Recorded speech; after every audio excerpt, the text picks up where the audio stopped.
All right, we are on 13 and I pressed the brakes. It does not have the full self-driving icon, so I have to drive by myself for a bit. Even though other cars have it, the Cybertruck does not have the takeoff when you are parked.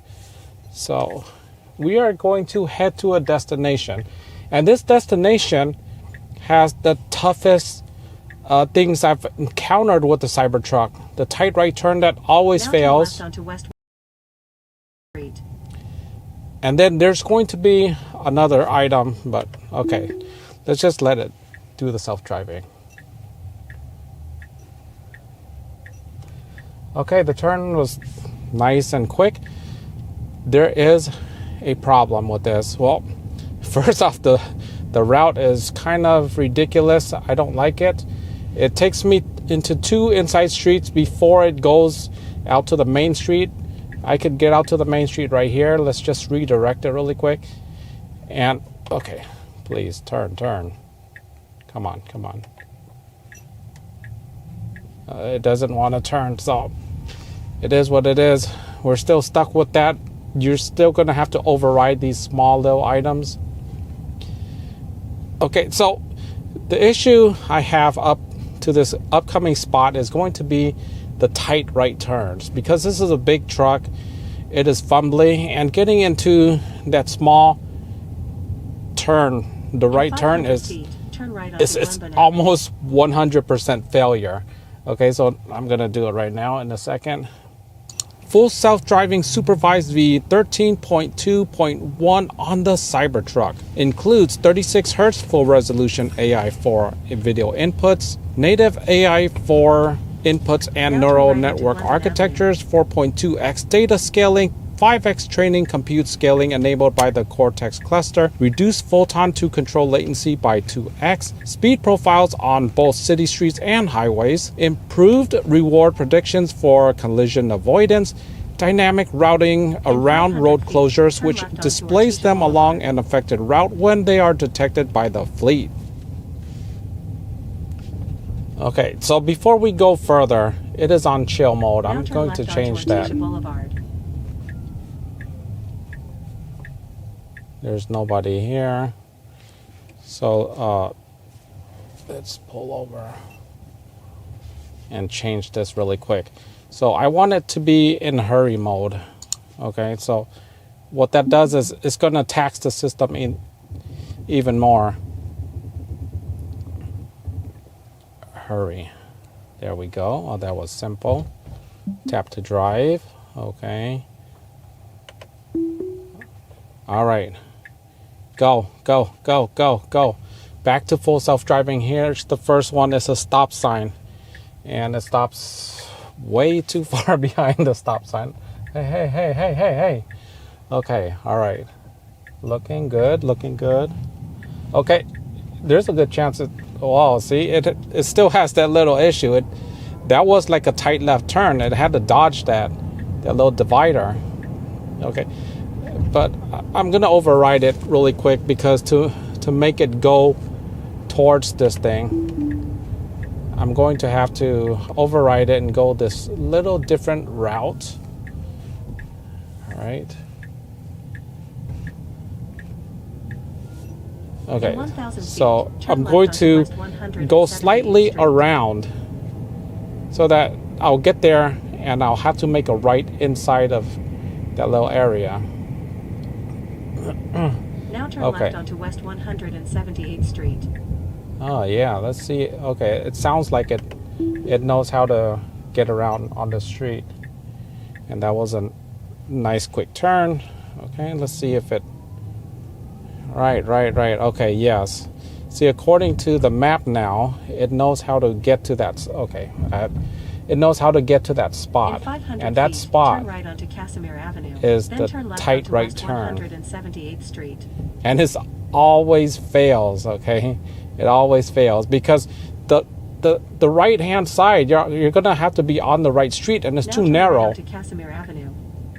The street is too narrow, and so when it makes another right turn, it's going to go too wide into the other lane, and then it just stops.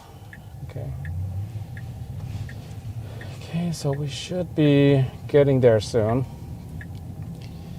All right. All right. Inside street, there's... okay, right off the bat is at 25, so the speed limit is hogging up most of the lane. That's just how it does even in version 12. In 500 feet, turn left onto Van Ness Avenue. Okay. So this street is 4 lanes, but it's a narrow 4 lanes. And I'm going to see if it Now tricks, turn left it onto gets Van tricked Ness or not. Avenue.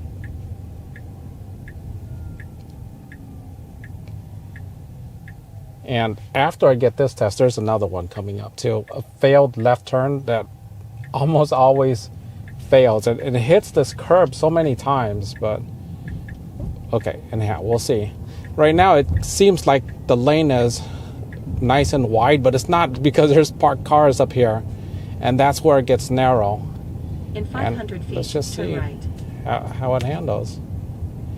Because this little lane right here, it's right here. It's so small that like Now you'd turn have right. to have like a really tiny car, and it just always fails here. Oh, Now your destination is on the right. there you go. It passed. It's good. Oh, what is it parking for me too? Wow. Okay. All right.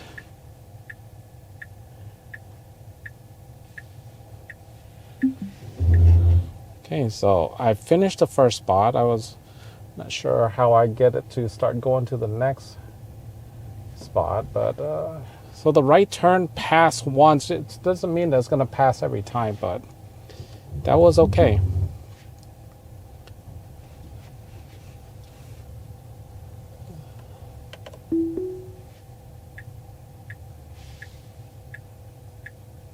Oh, it doesn't think I've stopped long enough. So let's just get out.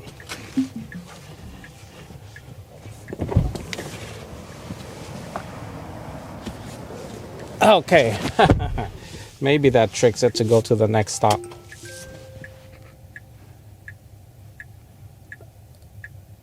Okay. Now turn right onto Van Ness Avenue. All right, so the next stop. Okay. Okay, it's gonna be a wide right turn. It's gonna have to jump over 2 lanes. This one is tricky. And okay, it's good. Now turn left onto But this left turn, there is a divider, and it always hits this divider because it's going to be a somewhat tight left turn. It's going to want to stay in the inner left lane, and because of that, it tends to hit this divider like 50% of the time. And just our luck, red light. Okay, so this is the last and final test. Like I said, 50% of the time, it kind of failed up there already. It had to dodge that divider just a little bit. It usually dodges even more. And that was one of the deficiencies of the Cybertruck with 12.5. It kind of gets a little wishy-washy when it comes to those curbs and tight left turns. And here we go. Here we go. Is it going to hit that divider like it does all of the time? Wow, that was close, but yes, that is an improvement. Because, like I said, I would always hit that divider. It's on hurry mode, so that's as bad as it gets, I guess. And, yeah, so I think that concludes this video for Full Self Driving 13. It's just an initial look at it. It seems good. The hurry mode is nice to have. It does seem a bit peppy. The turns are good. The stop sign could use improvement, but it seems like it does push out quite a bit to view what's going on. But the initial stop is a tad early. There is one additional test I want to do and that is parking, and I'll do that in a second. However, let's get up to the release notes on the next version. 3x model size scaling, 3x context length scaling, integrated on park reverse and park capabilities, audio inputs for better handling of emergency vehicles, improved reward predictions for navigation, improved to false braking and slower driving in parking lots, redesigned controller for smoother, more accurate tracking, support for destination options including pulling over, parking in a spot, driveway, or garage, efficient representation of maps and navigation inputs, improved camera cleaning and handling of camera occlusions. Okay, and this is always a tight right turn as well, and it handled that well. I really don't like that turn, but in 500 feet, hard to argue that worked out well. 151st Street.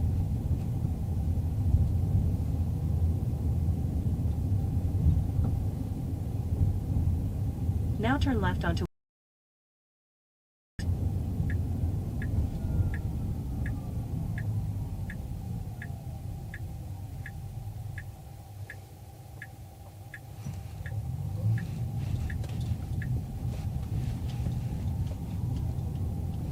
in 500 feet, turn right on.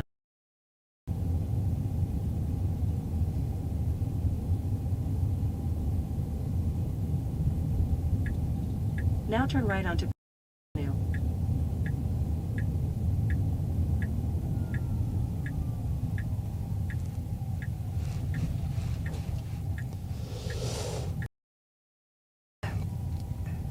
Now your destination is on the right.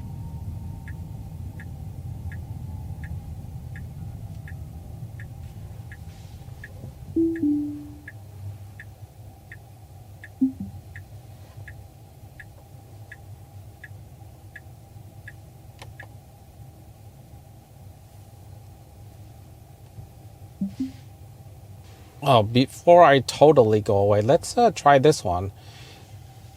I don't remember having parking spots across the street, so we're just gonna park it across the street. Okay.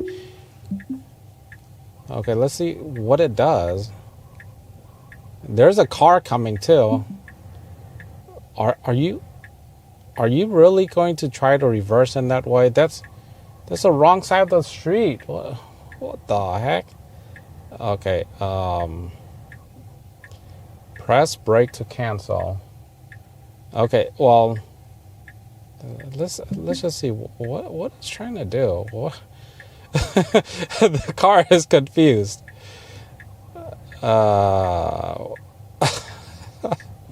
What? You're going the wrong way. The cars are facing the back of us. Okay, so that does not work. This car is utterly confused. It's trying to parallel park, on the reverse side of the street, like European style. We don't drive on the left side of the road. Okay, so that's it. All right, thank you so much for watching. Be sure to like, subscribe, share, and see you in the next one. I am parking. This, I really don't like parking. This thing is so big and bumbly. See you in the next one. Take care.